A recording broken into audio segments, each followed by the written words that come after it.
What if I told you there's a player that can legitimately have a 50-point triple-double, yet Twitter would still find a way to hate on him? Well, ladies and gentlemen, welcome to the player you're watching right now, Paul George. The man has stepped it up in this year's playoffs, yet Twitter will say this is the reason why Kawhi Leonard should have stayed on Toronto. Like, literally. By the way, Game 6 has not happened yet. I'm recording this on Friday, June 4th, before Game 6. This is after Game 5 when Paul George played better than Kawhi Leonard. So taking a look at Paul George's averages throughout this series, he's averaging 24.6 points per game, 8.8 rebounds, 4.8 assists on almost 50% shooting, but he is lacking a three-point shot while shooting it only at 32.4%. Comparing it to his regular season stats, this is an improvement, not a deprovement. In regular season, he averaged 23.3 points, 6 rebounds, and 5 assists on 46.7% shooting and 41.1% from 3. It's not that big, I guess, but it is an improvement.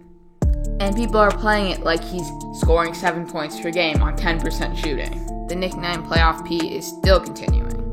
So the question I want to answer today is, how did Paul George become the most hated player in the entire NBA? To answer these questions, we're going to have to rewind.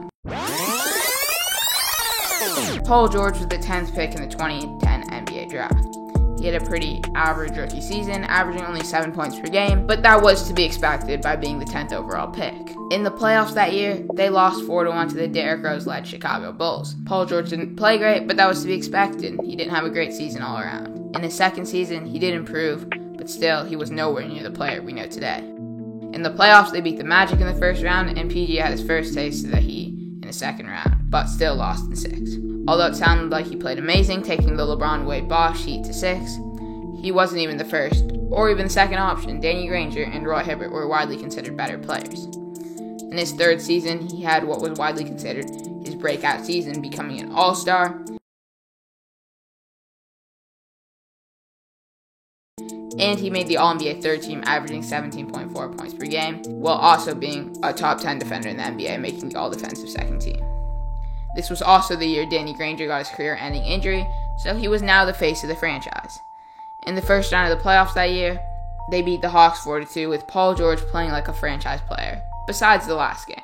In the second round, they beat the Knicks 4-2 with Paul George still playing like a franchise player. In the Eastern Conference Finals, they played the Heat, and this series was widely considered the highlight of his career.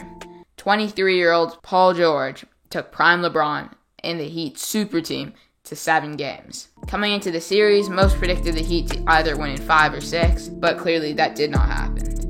They lost the first game by 1 point, with PG scoring 27, and in the second game they won by 4, and PG had one of the most iconic moments in sports history. Here comes George, got the step and scuffs one move and counts on the foul. He beat LeBron James with that quick step. A sensational move by Paul George. We are seeing a superstar in the making here with Paul George. They got blown out in the third with a disappointing game from Paul George, won in the fourth with a good all-around team performance, and lost in the fifth with Paul George scoring 27. And they won the sixth with Paul George scoring 28 and forcing a Game 7. You would think there's nothing bad about his playoff performances. He's playing pretty well. But in Game 7, this, you could say, was the first sighting of Playoff P due to him scoring 7 points on 22% efficiency. But at that time, he did have the excuse for he's only 23 years old. In the following season, some predicted the Pacers to topple over the Heat that year. But there was a lot of stupid decisions from their GM, who was Larry Bird, and they ended up making decisions like trading Danny Granger, who was basically their off-the-court leader, and it caused the team to have some team issues, chemistry issues, and they did lose to the Heat in 6 that year. During that summer, tragedy struck for him. On August 1st, 2014, Paul George suffered one of the worst injuries in NBA history. I won't show the clip because it's that gruesome. After this, some even considered his career to be over. The injury was really that bad. But that wasn't the case at all. In the 2015-16 season, he bounced back, only missing 1 game that entire season, and averaging 23 points per game, and being an all-star and making the All-NBA third team. Fortunately for him, the roster surrounded him was beyond awful, so the team was basically Paul George and no one else. They finished as the 7th seed that year and had to play the DeMar DeRozan-led Raptors, where Paul George really showed up. He averaged 27 points per game and single-handedly forced the series to 7. But his team did not show up at all. He stayed one more year on Indiana just to average 28 and get swept by the LeBron James Cavs. At this point, there has been no terrible playoff series for him yet. Nothing that could cause him to be known as the playoff choker he is known as today. So that offseason, he teamed up with Russell Westbrook on the Oklahoma City Thunder, and we all know how that went. They just weren't compatible at all. In his first season at Oklahoma, he averaged a good 22 points per game, finishing as the 4th seed. Not great for a team with Russell Westbrook and Paul George, but things just got worse for Paul George going into that year's playoffs. In an interview right before Game 1 of the Thunder Jazz series was, let's say, the first sighting of playoff P. Let me roll the clip. Yeah, I'm used to it. I'm used to this. Yeah, I ain't met playoff P yet. But the thing is, he lived up to it. He scored 36 on 65% from the field and 72.7% from 3. So still nothing bad. But the next game, he scored 18 on poor efficiency with a loss, then scored 23 on okay efficiency with another loss, then bounced back with 32 on decent efficiency, but still lost. Really not that bad individual performances.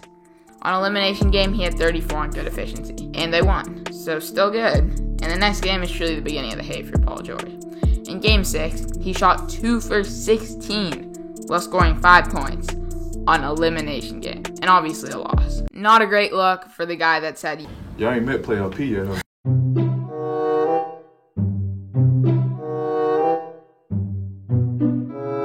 But the next season, he had a severe bounce back.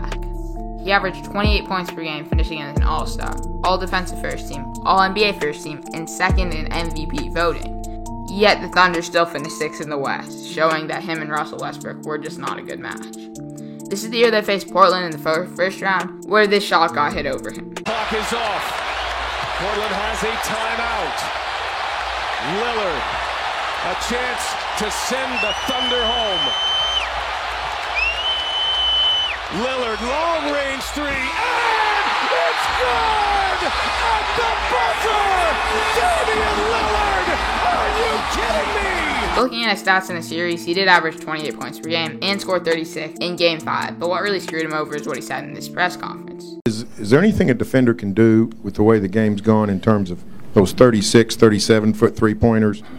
I mean, you defended it about as well as you can, but at some point you got to let a guy shoot that, don't you, and just live with the results?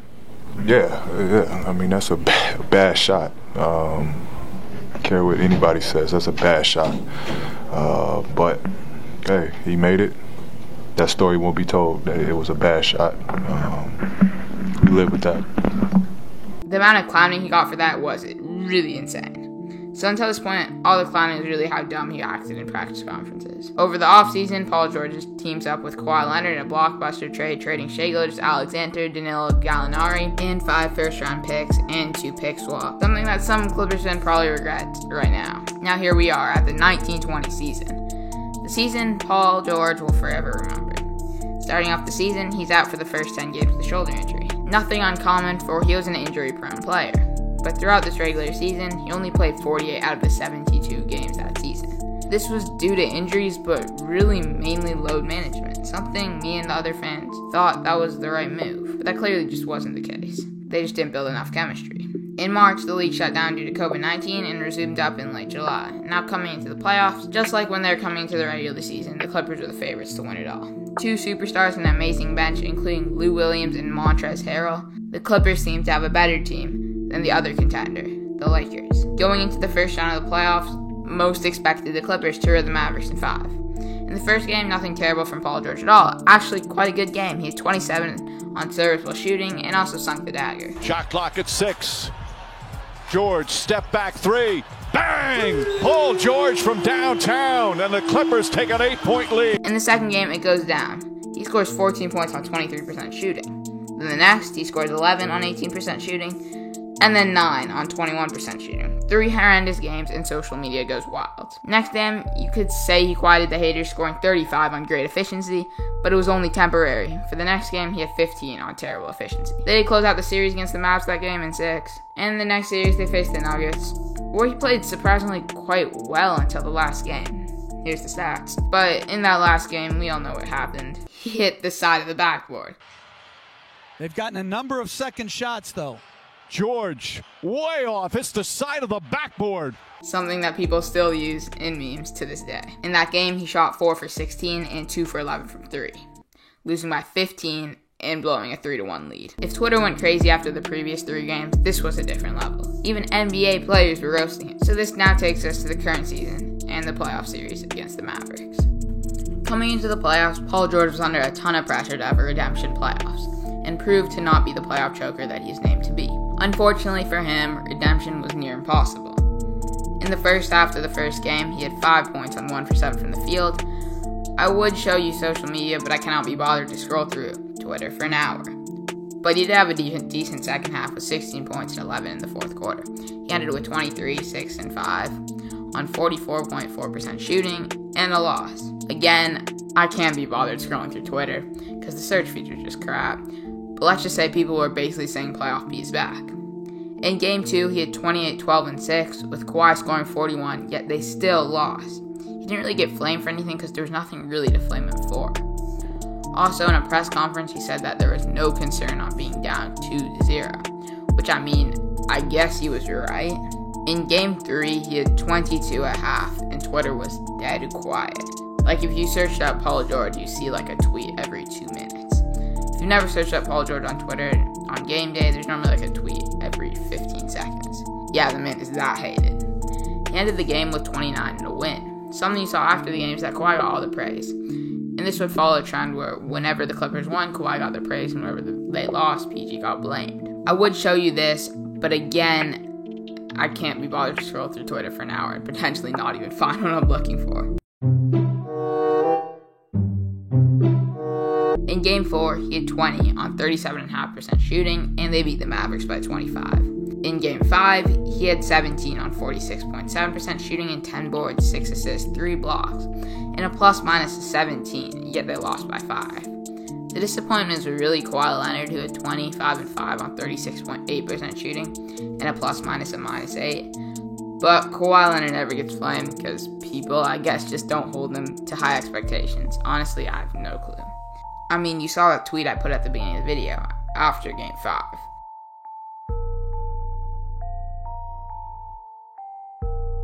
In Game 6, he had 20 on 40% shooting while only going 6 for 10 from the line. He also had 13 boards and 6 assists, but with 5 turnovers. The star of the show, though, was all Kawhi. He had 45 on 72% shooting and was huge in the fourth quarter with 12 points and not missing a single shot.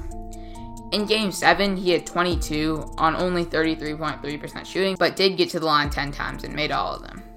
Also, he had 10 assists, 6 boards, and 3 steals. They did win that game and closed out the series. So now they're going to face the Jazz. In Game 1, we all know he had an absolutely atrocious game. He had 20, 10, and 2 on 23.5% shooting. He did have a pretty good fourth quarter with 13 points and a crucial 3. Rebound kept alive by Rondo. George, one dribble and a J. Yes, sir! A 3! But he did also pass up a wide open 3 to send it to overtime. Down by 3. 10 seconds left. Leonard. Okay, so I guess we're breaking down this clip. As you can see, Paul George has a couple of feet of space to easily get off that jump shot. And Kawhi Leonard is falling down. But guess what he decides to do? For George. Back for Leonard. Ball fake. Running out of time. Yikes. Morris. One dribble. Blocked. And that'll do it. That's game. Quite disappointing. Yeah, let's just say he got roasted a lot on Twitter. So when I'm recording this, it's a day before Game 2. I'm not going to say will he have a bounce back game because you guys already know what happened. I think this should be uploaded after Game 2. So now to sum this all up and answer the question on how did Paul George become the most hated player in the NBA, let's start with some of his own faults. He gave himself a nickname.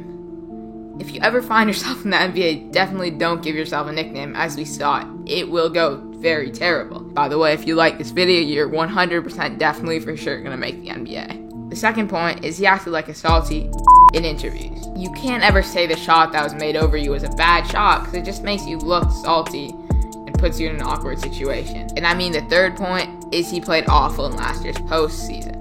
I mean, that's kind of self-explanatory. Now, obviously, all of this is completely overblown, and he shouldn't be getting trashed on constantly at all in this year's playoffs, but he did make some poor decisions last year. And that's really it. Honestly, this was basically just a Paul George life story with emphasis on moments that made him become hated. But anyway, that's the video. If you did make it here, you 1000% enjoyed. So you should like and subscribe. Peace.